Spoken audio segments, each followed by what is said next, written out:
Olá para você que está me assistindo, meu nome é Arildo e hoje nós vamos falar sobre o maior teste da história. Estamos no terceiro estudo da nossa série de lições que trata sobre a vida de Jesus, o Deus conosco, o Deus que se revelou a nós, o Deus que reside entre nós. E eu te convido a acompanhar esse vídeo até o final, pois como de costume, eu falarei um pouco sobre o texto bíblico, neste caso, de Mateus capítulo 3 e capítulo 4, e mais ao final vamos trazer algumas aplicações práticas para as nossas vidas. Então fique comigo até o final do vídeo e que Deus nos abençoe.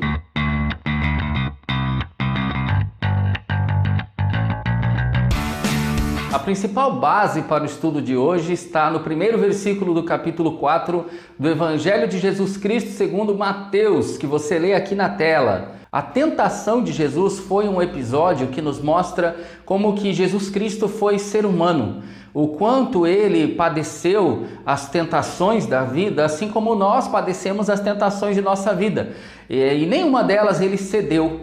Isso mostra pra gente a sua humanidade, mas ele em nenhum momento deixa de ser Deus, conforme a revelação da Bíblia. Nós cremos que ele foi 100% homem e 100% Deus.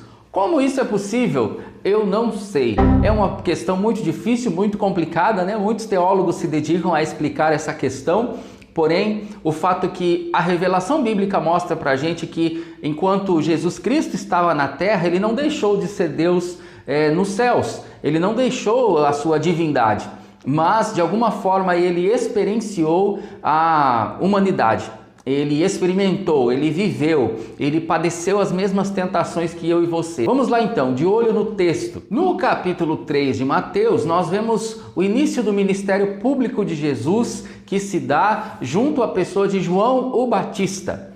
João Batista, ele era filho do sacerdote Zacarias e também de Isabel, que era prima de Maria, mãe de Jesus. Dessa forma, nós vemos que João o Batista era primo segundo de Jesus Cristo. E João Batista, ele começou o seu ministério pregando o arrependimento de pecados. Ele começou a falar e a pregoar e a anunciar que as pessoas se arrependessem dos seus pecados, que se voltassem para Deus. E ele então, no Rio Jordão, ele batizava as pessoas ali junto ao deserto da Judéia. A missão de João Batista era anunciar o reino de Deus e era preparar o povo para a chegada do Messias. Com relação aos religiosos da época, João Batista pegava pesado, ele pegou pesado, chamando-os até de raça de víboras, pois eles tinham o conhecimento de Deus, eles conheciam as profecias, porém eles viviam de um modo que não condizia com aquilo que eles aprenderam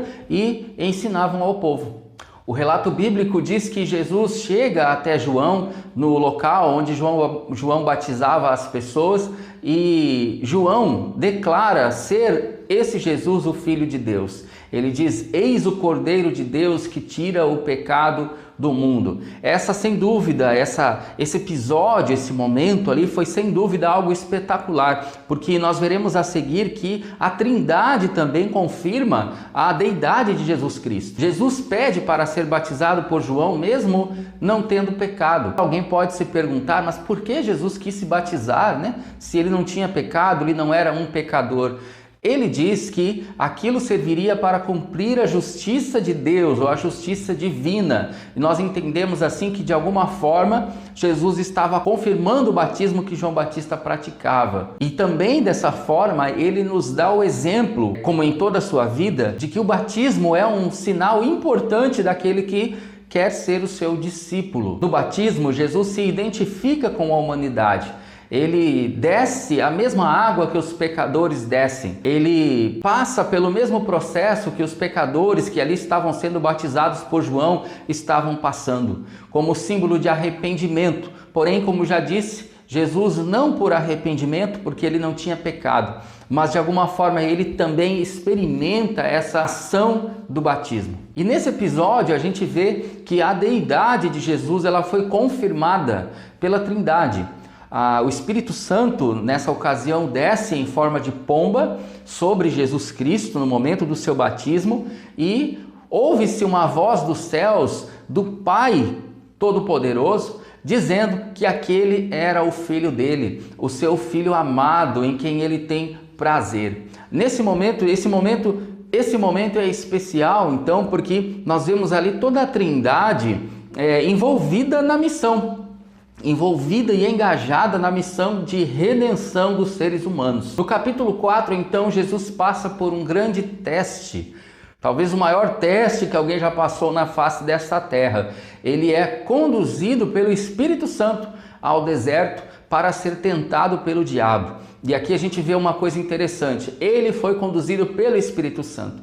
O diabo não tem poder sobre Jesus, mas em relação à tentação, ele tem certa liberdade para tentar. Nós vemos na revelação bíblica que nós podemos ser tentados pelo diabo, assim como Jesus foi tentado pelo diabo. Porém, o controle das situações continua na mão do nosso Deus, continua na mão do Espírito Santo de Deus. A tentação de Jesus indica para a gente também a sua condição física de ser humano. Pois como o diabo tentaria a Deus, se Deus não pode ser tentado pelo mal, como a própria Bíblia revela? Mas ali Jesus estava sendo tentado na sua humanidade, na sua condição física.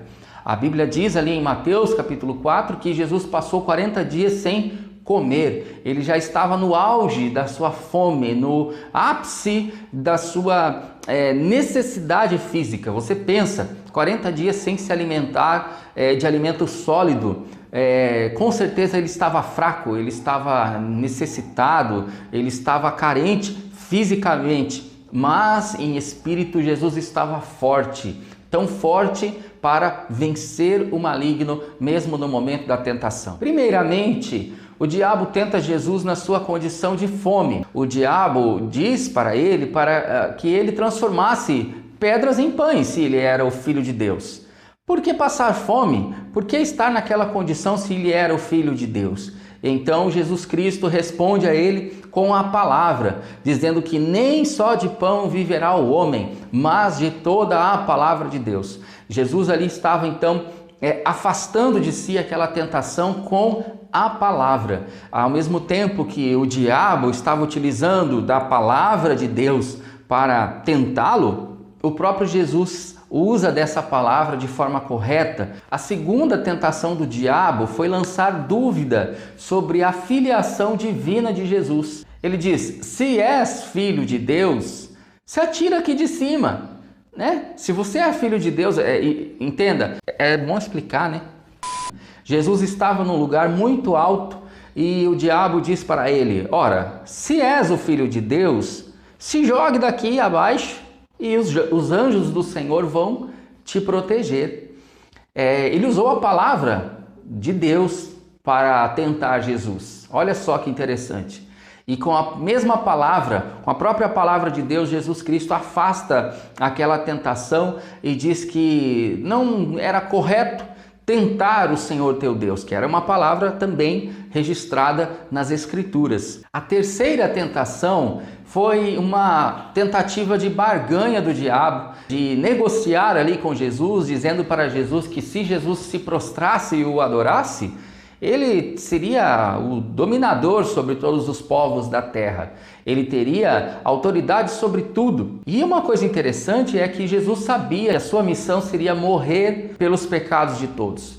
Então se imagine na condição de Jesus, sabendo que deveria padecer sofrimentos físicos, né? Torturas físicas, coisas terríveis que ele passou de fato. Mas tendo aquela oportunidade de se livrar de tudo isso, bastava apenas dobrar os seus joelhos e adorar o diabo e adorar a Satanás.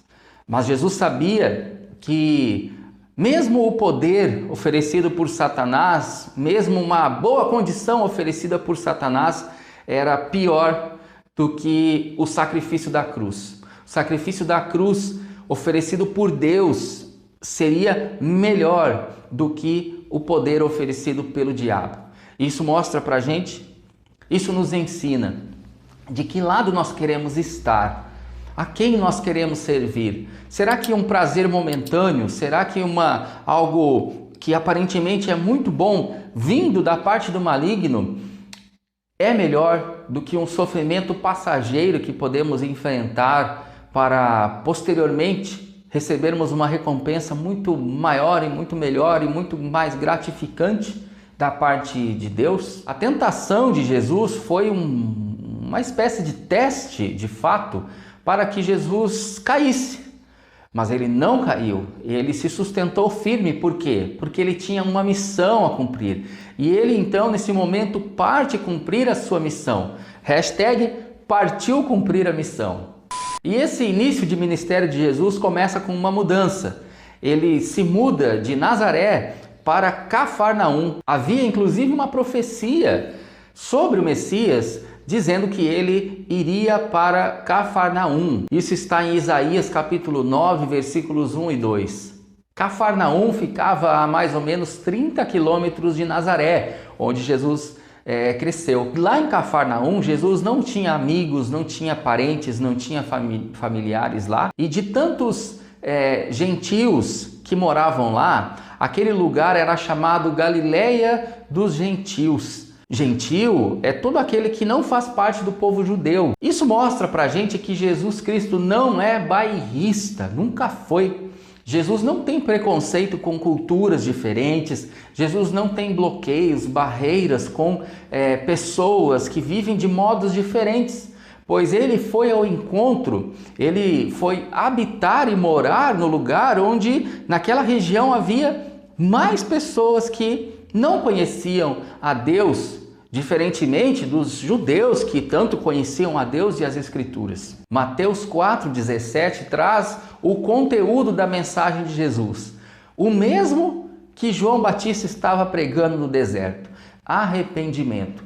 Arrependei-vos, porque o reino de Deus está próximo. Essa era a mensagem, o principal conteúdo da mensagem de Jesus. Veja que Jesus queria alcançar as multidões, mas nem por isso ele abriu mão de falar a verdade a respeito do ser humano. O principal problema do homem, o pecado.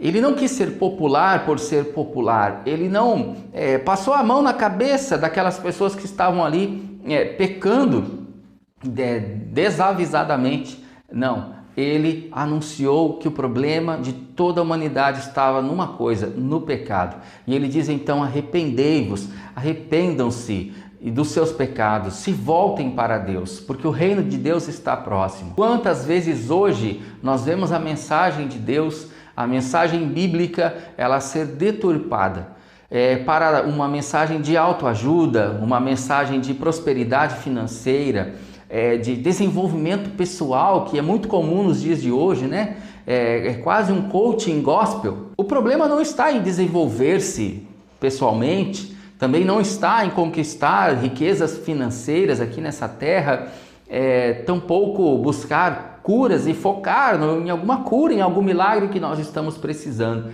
Mas o problema está em desprezarmos o principal problema do ser humano, em deixarmos de lado em nossa mensagem, em nossa pregação, o principal problema do ser humano, que é o pecado.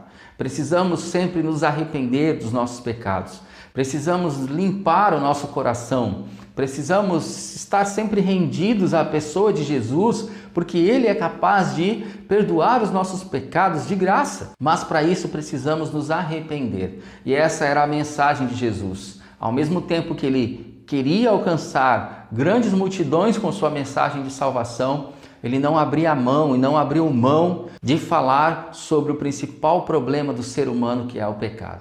Em seu trabalho missionário, Jesus encontra em Cafarnaum duas duplas de irmãos, Simão e André, e Tiago e João. E eles estavam pescando, era a profissão deles. E Jesus chama-os de forma radical e pede para que eles abandonem e deixem tudo o que estavam fazendo. Os convida a segui-lo. Rapidamente eles deixam aquilo que eles estavam fazendo e seguem ao Senhor Jesus Cristo. Eles entendem que a missão de levar o Evangelho é maior do que qualquer ideal de vida. Isso não significa que eu ou você precisemos deixar nossas profissões para servir a Deus, mas significa que se você se sentir chamado para isso, para o ministério, para deixar a sua profissão, aquilo que você faz hoje, que você, assim como esses discípulos, siga Jesus com esse propósito maior do que qualquer outro. Ser um missionário de Deus, ser um evangelista, ser alguém que se dedique integralmente a levar a mensagem de salvação e de arrependimento para as pessoas. Em Mateus 3 e 4, nós vemos, portanto, a luz brilhar na escuridão.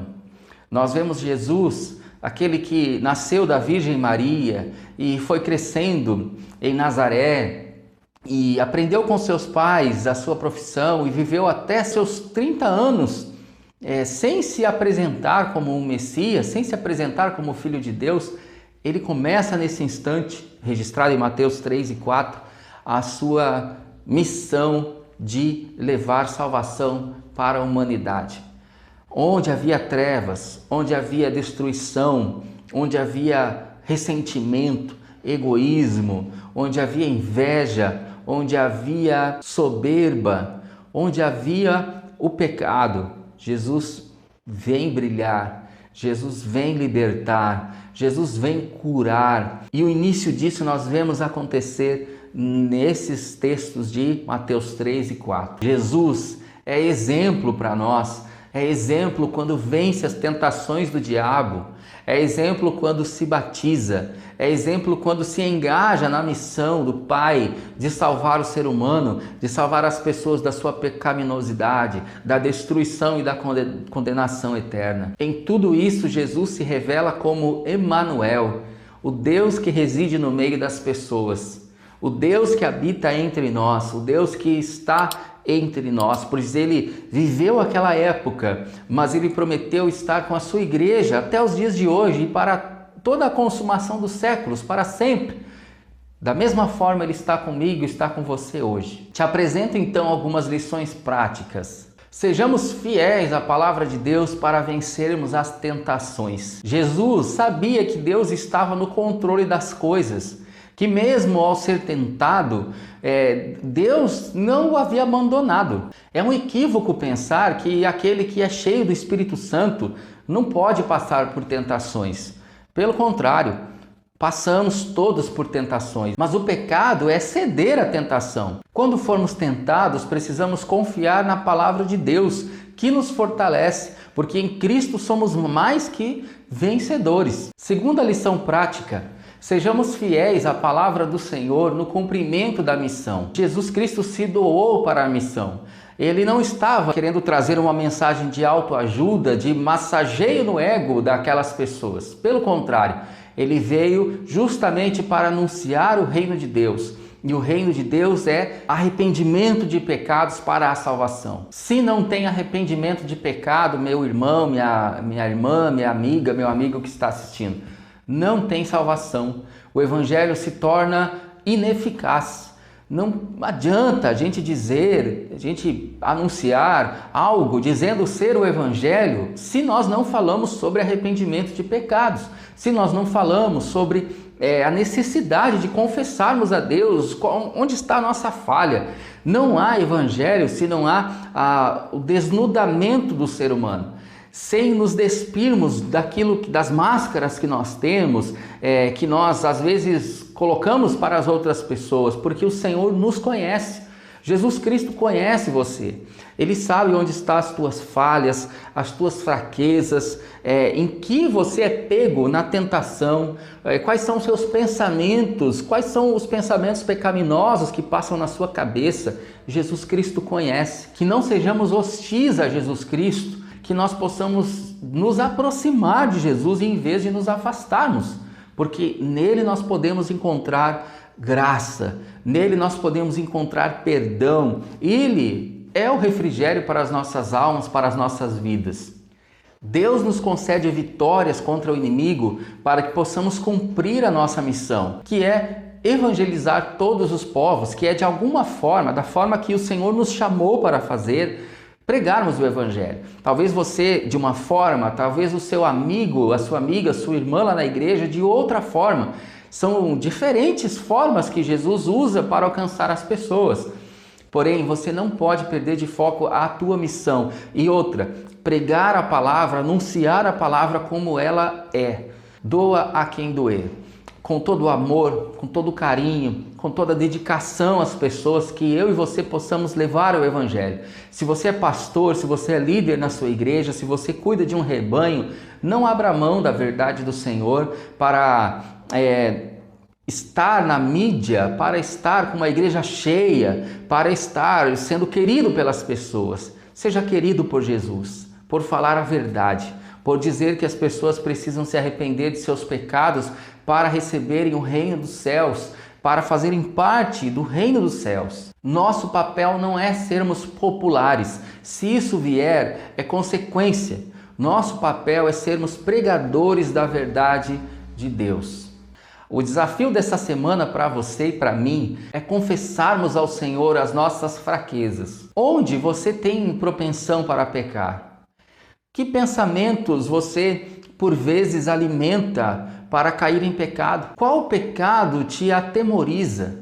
Jesus conhece a tua fraqueza, meu amado, minha amada, e que você se aproxime de Jesus para receber perdão quando pecar, e que você se aproxime do Espírito Santo, e eu também, para recebermos força do Espírito Santo para continuarmos vencendo as tentações do maligno. Na nossa fraqueza, Deus nos fortalece. Que quando você confessa ao Senhor Jesus a sua fraqueza, quando você e eu nos humilhamos diante da presença do Senhor e dizemos: eu sou fraco, eu não sou capaz de vencer as tentações, eu não sou capaz de vencer o maligno que me tenta.